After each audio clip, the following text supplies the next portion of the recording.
यार वैसे शफक जब उल्फत से मिलने उसके घर आती है तो ये उसने क्या पहना होता है, ये देखने के बाद ना मेरी यादें ताजा होगी बचपन की।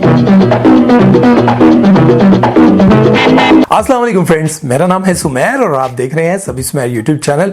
माशाल्लाह से इतने सब्सक्राइबर हो गए हैं, आप सबका प्यार मोहब्बत और सपोर्ट का बहुत बहुत शुक्रिया। 100K पर एक वीडियो बनाएंगे, Q&A वीडियो। आपके सवाल होंगे, मेरे जवाब होंगे। तो अगर आप कोई सवाल करना चाहते हैं तो कमेंट बॉक्स में लिख दें या मुझे इंस्टाग्राम पे फॉलो करें। ये जो आपको नीचे सब्सक्राइब का बटन नजर आ रहा है ना, इससे खिंच के एक को सुन मारें और घंटा भी जोर से दबा दें ताकि मेरी आने वाली हर नई वीडियो आपको बआसानी मिल सके। सुमेर मैं सोच रही हूँ मैं क्यों ना एक ड्रामा लिख लूं। ड्रामा तुम कैसे लिखोगी? तुम्हें तो अपना नाम नहीं लिखना आता। एंग्लो मैंग्लो छांगला मांगला स्कूल से तो तुम पढ़ी हो। ओहो, ड्रामा लिखना नाम लिखने से भी आसान है। कोई भी इंडियन फिल्म देख लो, उसे खींच के 35-36 किस्तें बना लो तो ड्रामा तैयार। ये तुम क्या कह रही हो बेगम? हाँ तो तुम मुझे बताओ, ये जो ड्रामा है मोहब्बत तुझे अलविदा, ये उस फिल्म की कॉपी नहीं है जुदाई की, जो 23 साल पहले आई थी। हैं? 23 साल पहले फिल्म देखी थी? तुम इतनी पुरानी हो? तुमने तो मुझे कहा था मैं 17 साल की हूं।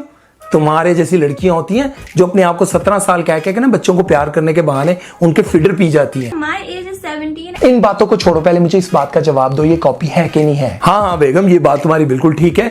व्यूअर्स, फिल्म जुदाई और ड्रामा मोहब्बत तुझे अलविदा की कहानी बिल्कुल सेम है। कैरेक्टर्स भी सेम है, स्टोरी भी सेम है। दोनों कहानियों में एक अदद होती है बीवी और एक अदद होता है मियाँ। दोनों आपस में एक दूसरे से बहुत प्यार करते हैं। मियाँ जो होता है वो बहुत समझदार होता है, लेकिन जो बीवी होती है उसके होते हैं बड़े बड़े ख्वाब। जब भी किचन में जाती है बस कुड़ती रहती है। अकड़ियां मुसीबतां च पै गईयां कंगले नाल विआह करके, अदरू मेकअप करके किचन च आंदियां ते मेकअप सारा पसीने च रुल जांदा है। कमरे जांदी है ते जड़ा नहीं पछाणदा। इन्हां दे बर्तन मांज के मेरे फुल वर्गे हत्थ मकैनिकां वर्गे हो गए। मैं की करा, किथे टक्कर मारा।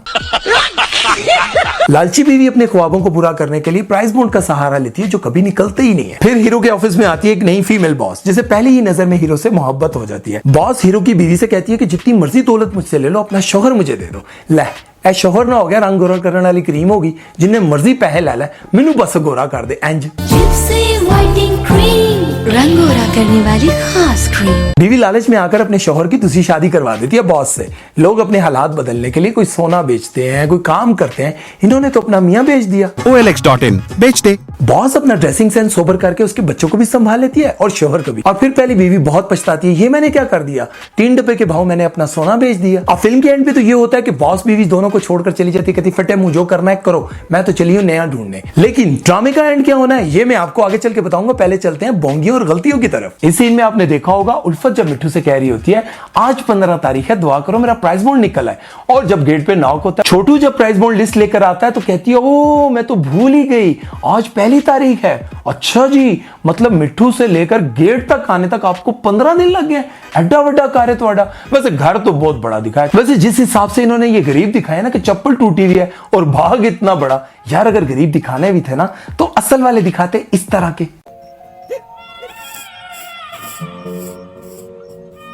इनकी एक्जिमा की क्रीम भी अब 55 रुपए की आती है।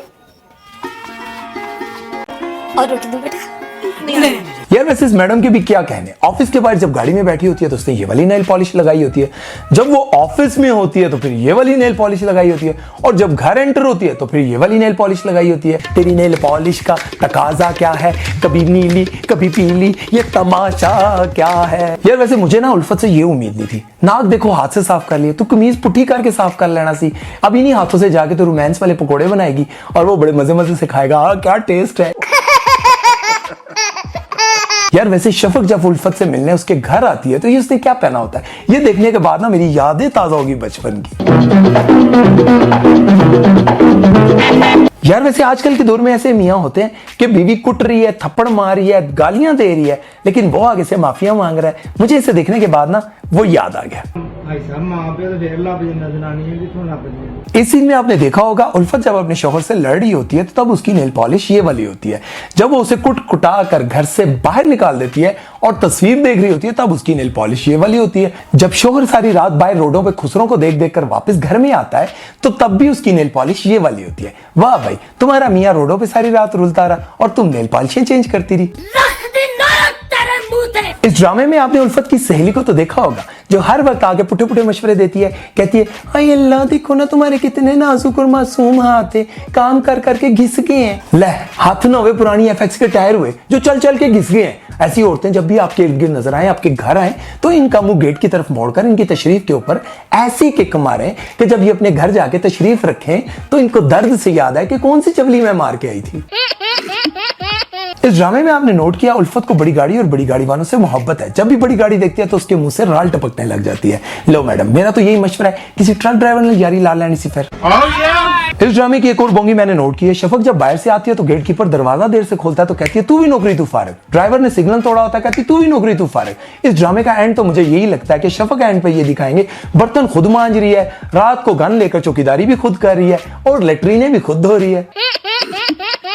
इस ड्रामे की एक और मिस्टेक मैंने नोट की है। उल्फत की जो सहेली है नूरी, वो आती है और कहती है जल्दी करो हम शॉपिंग के लिए जा रहे हैं, जल्दी करो। और वहीं से जब वो शॉपिंग के लिए चले जाते हैं, लेकिन जब शॉपिंग मॉल पहुंचती है तो उसके कपड़े ही चेंज हो जाते हैं। इस ड्रामे में नूरी के साथ ये मसला पक्का है। एक और सीन में आपने नोट किया होगा, जब उल्फत उसे फोन करके कहती है कि जल्दी आओ, मैंने तुम्हें कुछ दिखाना है, तब उसने ये वाले कपड़े पहने होते हैं। और वो दौड़ी जब उसके घर पहुंचती है तो उसने ये वाले कपड़े पहने होते हैं।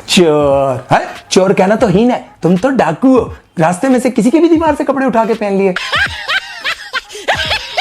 नूरी जब शफक को पहली बार देखती है तो घर आकर क्या कहती है, ओए होए बॉस की बेटी तो चिट्टी गोरी जैसे इंडियन हीरोइन। अच्छा शफक जब शाहान के साथ पहली बार डेट पर जा रही होती है तो उसे समझ नहीं आती कि मैं कौन से कपड़े पहनूं। तो अमेरिका में अपने दोस्त स्पाइडरमैन को फोन करती है कि अपना सूट तो मुझे भेजो, मैंने डेट पे जाना है। वो सूट पहनकर जब वो जाने लगे होते हैं तो शाहान बड़े मजे से मर्सिडीज में बैठने ही लगा होता है। तो कहती है हैं इधर आओ। कहता है क्या, हम गाड़ी में नहीं मोटरसाइकिल पे जाएंगे। शाहान क्या तुम्हें शक्ल से चोर लगता है, रास्ते में क्या तुमसे मर्सिडीज तुम्हारी छीन लेता।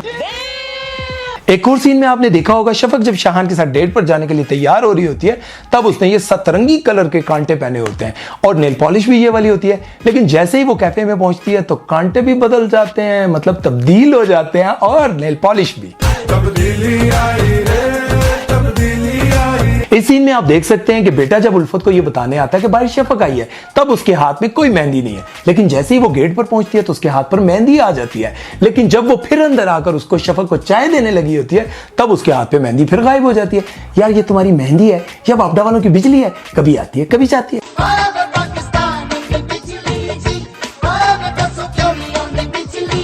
इस ड्रामे की सबसे बड़ी बोंगी, शाहान अपनी मां का ऑपरेशन करवाता है, मतलब ओपन हार्ट सर्जरी करवाता है। डॉक्टर इंजन पिंजन खोल के रख देते हैं, लेकिन वापसी किस पर लेकर आता है, रिक्शे पे। ओ भाई को गाड़ी करा लेनी थी, नहीं तो रिक्शे वाले भी 35 रुपए देने की क्या लोड़ सी, अपनी मोटरसाइकिल के पीछे बिठा के ले आना सी।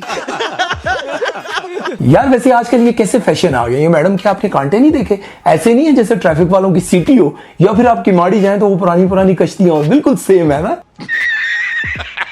बोंगी और गलतियां तो हो गई बहुत। अब बात कर लेते हैं इस ड्रामे में होगा क्या। शाहान की हो जाएगी दूसरी शादी शफक के साथ और उल्फत को मिलेगा नया पैसा, दौलत, गाड़ियां, ठंडी सीटें, घर में भी और गाड़ी में भी। वो करेगी खूब एंजॉय। लेकिन आहिस्ता आहिस्ता उसको पता चलेगा कि इस पैसे की लालच में मैंने अपना शौहर और बच्चा खो दिया है। लेकिन होगा क्या, अब उसके पास पछताने के सिवा कुछ नहीं होगा। वो बहुत जतन करेगी शाहान को अपने हाथ में और अपने काबू में करने के लिए। लेकिन जब एक चीज आपके हाथ से निकल जाती है तो फिर शायद वो कभी वापस नहीं आती। लेकिन होना भी यही चाहिए।